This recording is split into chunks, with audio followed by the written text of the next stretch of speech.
Assalamualaikum warahmatullahi wabarakatuh. Saya sedang bersama dengan senior saya, kakak kelas saya di Mesir, Al-Mukarram, Ustadz Dr. Damanhur Abbas. Nikmati kajian-kajian tausiah beliau yang bergizi, berkualitas di channel Ustadz Damanhur Abbas. Jangan lupa tonton, subscribe, like, share, and comment. Assalamualaikum warahmatullahi wabarakatuh.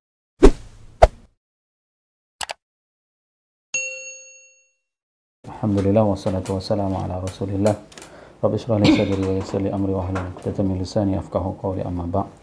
Kita masih terus mengkaji buku yang dikarangkan oleh Imam Ibnu Abi Dunya, buku yang menceritakan tentang perbaiki hartamu, Islahul Mal. Karena ini buku ini penting sekali. Ya. Pada saat anak muda hari ini, bahkan bukan hanya anak muda, orang tua pun begitu dia cari rezeki, tapi dia tidak tahu ternyata rezekinya itu tidak dibenarkan. Nah, ini pentingnya kita belajar bagaimana sebelum kita mencari rezeki itu apa saja sih yang harus kita lakukan.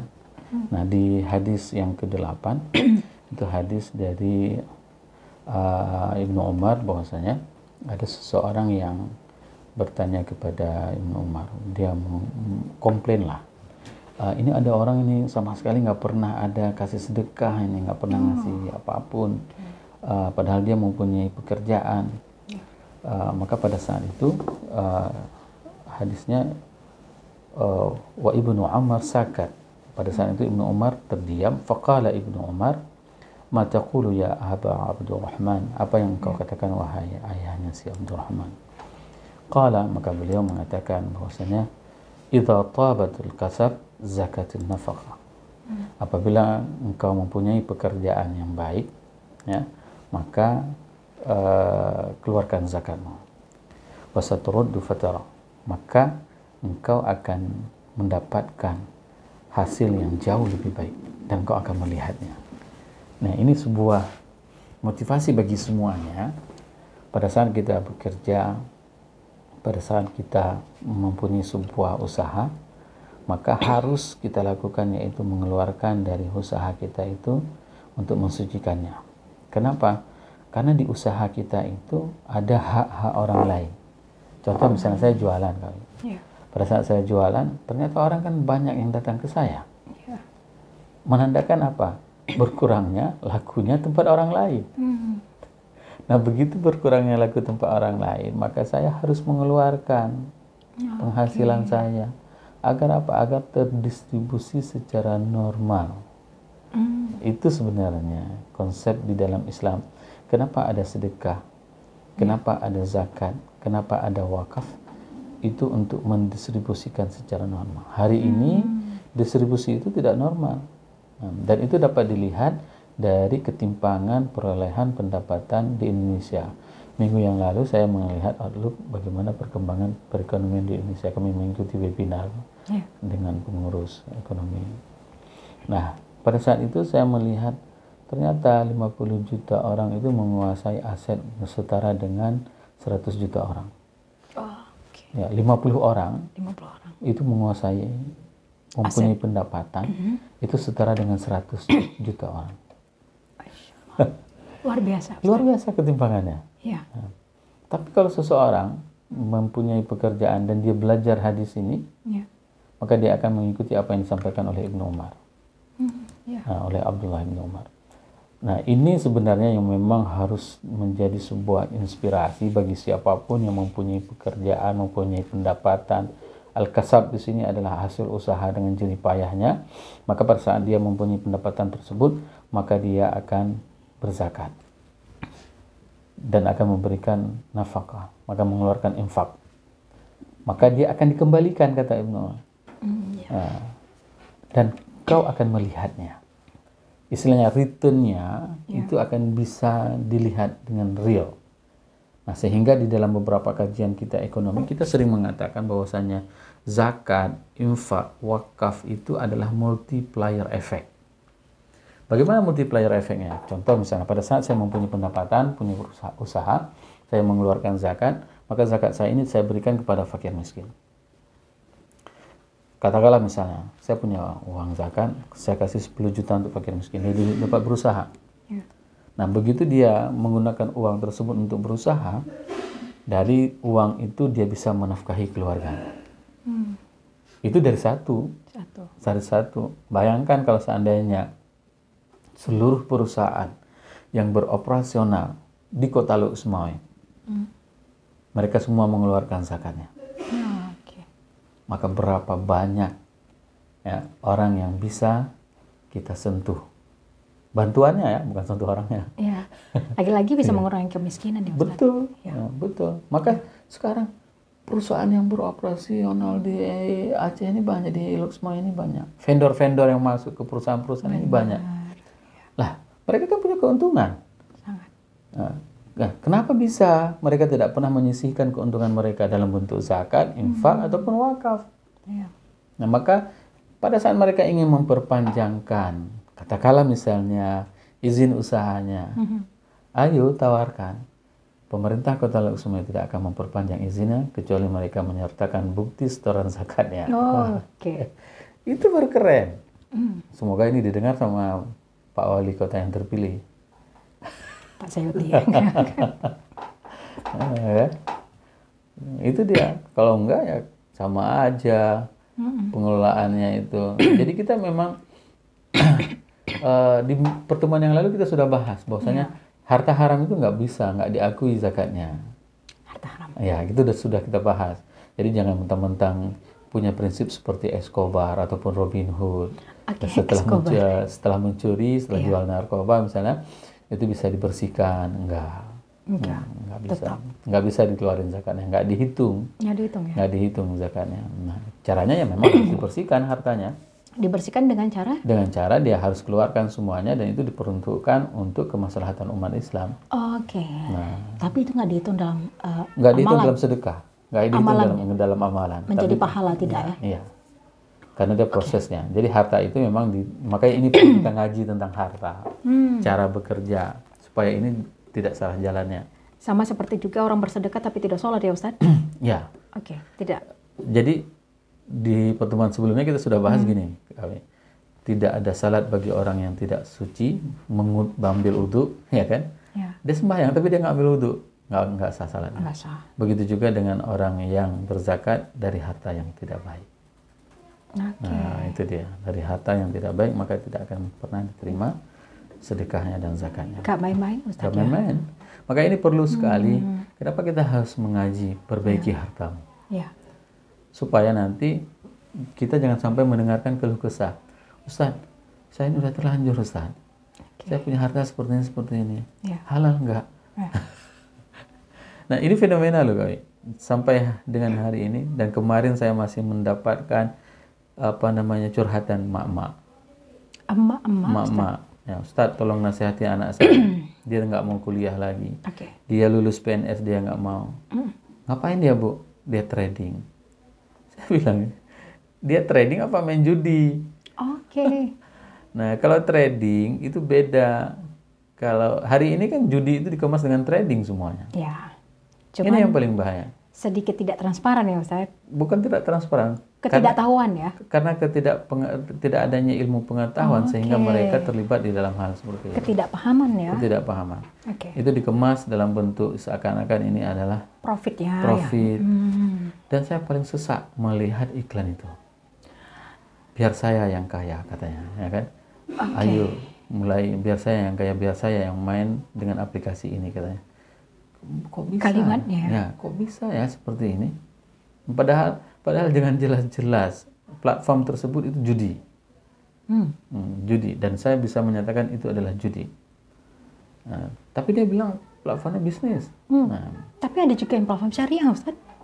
Kalau platform syariah itu memang sudah ada sekuritasnya, sudah ada dewan pengawas syariahnya. Oh gitu. Nah, kalau seandainya dia punya pendapatan dari platform syariah, jangan lupa hadis ini.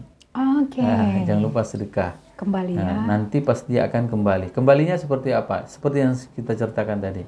Kita bisa bantu orang dan orang itu bisa sustain dia dalam kehidupannya. Dia bisa terlepas dari kemiskinannya, kesulitan perekonomiannya bisa lepas. Nah, hal yang paling spektakuler itu adalah pada saat kita bisa membuat orang tersebut terlepas dari ketergantungannya sehingga dia bisa nyaman beribadah kepada Allah. dengan bantuan kita. Nah, Itu paling mahal. Kenapa? Begitu dia berikan kepada keluarganya, nafkah yang dia perolehi tersebut dari uang zakat, tersebut dari uang infak atau dari uang wakaf, maka setiap kebaikan yang dilakukan oleh keluarga itu akan kembali kepada si donatur. karena melepaskan kesulitan ya. Iya. Susah. Coba bayangkan, dia tercopy paste pahalanya. Kopi paste ya. Copy paste, misalnya orang sini lagi salat tahajud, ya sampai pahalanya kepada orang yang berikan. Oh, oke. Dia ngajarin anaknya, dia kasih uang itu untuk beri pengajian, untuk ikut pendidikan di pesantren untuk anaknya. Maka pahala anaknya itu selama dia belajar di pesantren, dari uang bantuan kita itu akan masuk Jariah. jariah kita. Ya. Itu diantara pemahaman bahwasanya fatara, saturaddu fatara, dan dia akan dikembalikan, dan kamu akan melihatnya. Dan kembalikan ini, dan saya membuat survei, baseline survei. Oke. Saya tanyakan kepada orang yang ngeluarin zakat. Hampir setiap tahun income mereka itu bertambah. Orang yang mengeluarkan zakat.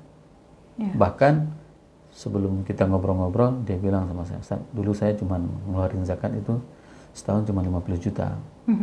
Ya. Tapi alhamdulillah, setelah saya rubah mindsetnya, 2 tahun ini dia sudah mengeluarkan zakat di atas 500 juta. Masya Allah. Di atas 500 juta. Coba bayangkan, yang sibuk kita distribusikan. Bingung gitu ya Ya. saya. Coba bayangkan, kita menjadi orang yang tepat. Ini bukan sekedar menghabiskan anggaran ya. Bukan sekedar Tapi menghabiskan. titipan yang memang harus Harus betul. Ya. Titipan ini ya. Bukan hanya dikarenakan Ya. ada ahli bait ataupun ahli waris, maka itu akan diberikan. Maka itu harus benar-benar. Ya. Nah, ini yang saya ingin sampaikan. Ayo keluarkan zakat, keluarkan infak, keluarkan wakaf, karena kamu akan bertambah lagi. Yang janjikan ini bukan saya, yang janjikan ini Allah. Yang memberi ya. Iya. Nah, maka Tidak akan miskin. Tidak akan miskin. Tidak akan pernah miskin. Dan ini adalah baseline survei. Orang yang membayar zakat itu income-nya akan semakin bertambah setiap tahun. Dia ceritakan adalah salah satu teman, dia dosen, dia ngeluarin zakat dari pertama katakanlah 1 tahun 1 juta. Tahun depan 2, tahun depan 3, 4, kemarin 10 juta.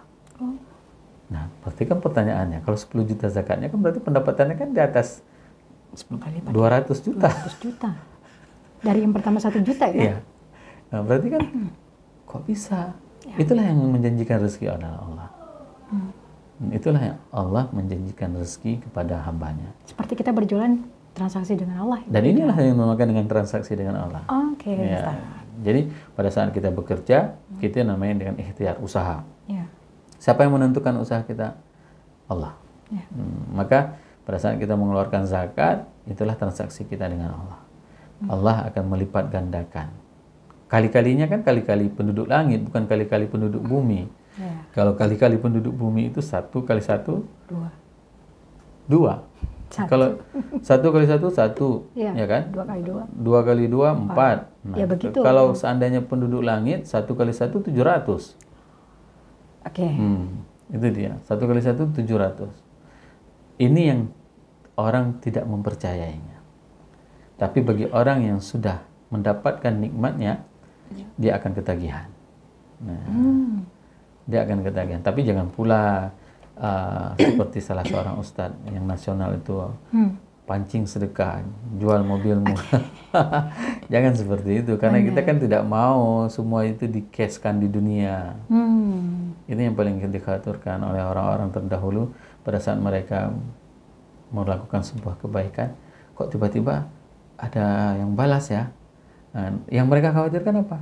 Jangan-jangan nanti di akhirat Allah nggak kasih lagi. Berandai-andai jadinya Ustaz ya. Betul.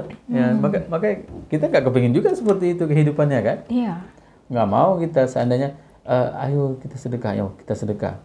Tiba-tiba, misalnya saya sedekah 10.000, tiba-tiba ada yang sedekah untuk saya 10 juta, 1 juta. Nah, jangan-jangan nanti di hari akhirat saya nggak dapat apa-apa lagi, karena udah dibayar tunai di dunia. Itu dia. Ada orang sebagian seperti itu, mereka nggak mau. Nggak mau ya? Nggak mau dia. Nggak mau semua itu diberikan di dunia. Ya. Semua pasti untuk tabungan di akhirat ya? Ya, yang jelas itulah income yang memang selalu akan kita pupuk untuk kehidupan kita di akhirat. Kalau tidak, maka sungguh kita tidak akan pernah ada motivasi untuk melakukannya. Itu dia. Ya, kadangkala kan ini bukan juga berpatokan kepada besaran berapa pendapatan kita, Ustadz. Betul. Tapi dimulai daripada membiasakan diri bersedekah ya, Ustadz. Betul. Jadi istilahnya setelah saya gini kali. Ya. Jangan tunggu kaya baru sedekah, karena Oke. kamu nggak akan kaya. Iya kan? Benar. Jangan tunggu kaya untuk sedekah, karena Ya. kamu susah kayanya. Kita tidak tahu kapan sebelum kaya sudah tidak diambil Benar, Allah ya. ya. Karena sedekah itu bukan untuk orang kaya, untuk orang yang mau. Dan itu diungkapkan di dalam Al-Quran bagaimana gambaran orang-orang muhajirin. Ya. Mereka itu membutuhkan untuk dirinya, ya. Akan tetapi mereka lebih mendahulukan orang lain. Nah, coba bayangkan bagaimana tingkat kedermawanan mereka. Ya. Oke. Jadi orang-orang Ansar itu adalah orang-orang yang tidak ada indikatornya dalam hal sedekah. Jor-jorannya luar biasa. Indikator tidak ada. Nggak ada. Misalnya Nggak kita bisa yang bisa dibandingkan begitu. nggak bisa dibandingkan. Oke. Belum ada. Belum ada Ansar. standarisasi Ansar itu dalam bersedekah. Jadi kalau misalnya kita ingin lihat siapa ya kalau sekarang hari ini yang paling baik dalam bersedekah, nggak ada. Mereka itu all out. Walaupun mereka tidak ada, ini bayangkan ya, tidak ada dirinya, tapi dia bersedekah untuk orang lain. Bisa dibayangkan? Gimana itu, Ustaz? Ya, contoh misalnya Ya. Jabir bin Abdullah, dia ngelihat Rasul itu kelaparan. Iya. Jadi begitu melihat Rasul di perutnya itu diikat batu, lagi gali parit khandak untuk perang khandak, dia lihat Rasul ada jatuh batu di perutnya untuk menahan lapar karena sudah beberapa hari tidak makan. Mereka menggantungkan batu, Rasul menggantungkan batu di perut supaya terasa kenyang. Ya. Coba bayangkan bagaimana kondisi kelaparan Rasul. Rasul tidak makan beberapa hari untuk menghilangkan rasa lapar tersebut, digantung batu di perutnya, dan itu dilihat oleh Jabir. Pada saat Jabir melihat seperti itu, dia pulang ke rumah, ditanyain sama istrinya, kamu punya apa di rumah? Gak ada apa-apa, Bang. Yang ada anak kambing sama tepung dikit. Ya udah masak untuk Rasul. Ini kan gak ada apa-apa lagi nih. Berarti kalau udah dia kasih ke Rasul, berarti gak ada apa-apa lagi di rumahnya. Iya, hanya anak kambing. Anak-anak kambing tersebut dimasakin, udah siap masak, ditaruh di tudung saji. Dia bisik sama Rasul, Rasul, saya undang kamu ke rumah untuk makan. Tapi nggak rame, cuma kamu beberapa orang aja ya. Karena anak kambing ya, Ustaz? Karena anak kambing. Maka pada saat itu Rasul berteriak, wahai saudara-saudaraku, sahabatku semuanya, Jabir mengundang kita makan ke rumahnya. Bagaimana itu? Pucat pasti. Ya, kenapa? Karena makanan itu tidak cukup untuk dirinya, dan itu dia persembahkan untuk Rasul. Rasul mengumumkan untuk semua penggali parit. Coba bayangkan. Maka pada saat itu Rasul mengatakan kepada Jabir, biar aku yang mendistribusikannya, jangan orang lain. Nanti Rasul yang akan memberikan makanan itu, sehingga bisa dimakan oleh seluruh penggali parit. Bayangkan, itulah keberkahan. Tapi yang paling penting tadi itulah kemauan untuk memberikan pada saat tidak ada apapun. Saat tidak ada apapun, mau memberikan. Walau kana bihim khasasah. Itu dipotret di dalam Al-Quran. Kendati mereka berpengaruh terhadap yu'tharuna ala anfusihim, nggak ada apa-apa. Jiwa mereka itu akan berpengaruh. Kalau mereka sedekah itu pasti akan nggak ada apa-apa. Nggak ada apa-apa. Tapi nggak ada urusan. Itu dia. Tapi dia tetap dia berikan. Sehingga sehingga salah seorang sahabat itu pada saat mereka mendeklarasikan keikutsertaan mereka dalam perang Badar, mereka mengatakan saat mengatakan kepada Rasulullah, ma akhazna minna ahabba ilaina mimma tarak. Apa yang engkau ambil dari kami wahai Rasul itu jauh lebih kami cintai dari apa yang engkau ambil. Coba bayangkan. Kenapa? Karena yang ambil itu adalah Rasul. Kekasih Allah. Iya, jadi mereka ada sebuah persembahan yang sangat luar biasa. Belum tentu besok dapat ya. Ya, kita hari ini mau ngasih untuk Rasul. Rasulnya udah nggak ada. Ya. Nah, tapi kan masih ada cara-cara yang diajarkan oleh Rasul itu sehingga kita masih bisa mengikuti ajarannya, Sunnah-sunnah. sunnah-sunnahnya. Contohnya seperti tadi, ada anak yatim, ya kan? Kita sentuhin anak yatimnya. Nah, ini kan cara yang diajarkan oleh Rasul. Kendati Rasul tidak membersamai di hidup kita hari ini, tapi kita masih bisa mengikuti jalannya. Nah, jalannya inilah yang perlu kita teruskan sehingga kita tidak akan pernah terputus dari kebaikan-kebaikan yang diajarkan oleh Rasulullah SAW. Dan tidak akan pernah miskin orang yang bersedekah, tidak akan pernah miskin orang yang mengeluarkan zakat, tidak akan pernah miskin orang yang berwakaf. Ya. Nah, rata-rata mereka pada saat mengeluarkan bertransaksi dengan Allah, maka Allah yang akan menggantikan harta mereka, melipat gandakan harta mereka. Bersedekah berarti siapa yang mau? Ya, Siapa yang mau? bersedekah itu siapa yang mau, Siapa yang bukan mau. siapa yang kaya. Siapa yang kaya? Sama seperti mereka orang-orang yang tidak kita sangka-sangka, Ya. para pemulung bisa mengumpulkan koin untuk bisa umrah haji. Ya. Ustaz. Ya, luar biasa. Ya. Dan saya pernah bantuin seorang nenek-nenek, Ya. kita bantuin dari dana zakat, Ya. dia ngumpulin labanya, dikumpulin labanya, setelah 1 tahun lebih, dia potong kurban. Dia bilang, Ya. dia membuat saya menangis, dia bilang, Ustaz, 80 tahun umur saya belum pernah berkurban. Allah. Tahun ini baru saya berkorban. Coba bayangkan bagaimana niat, ketulusannya, keinginan dia. 80 tahun umurnya, dia tidak pernah bisa berkorban dan tahun itu dia bisa berkorban. Nah, kenapa? Bukan dari orang kaya. Orang kaya banyak, ya kan? Apalagi pas musim-musim kemarin tuh, musim bunga, ibu-ibu beli bunga 1 lembar itu ada yang 1 juta.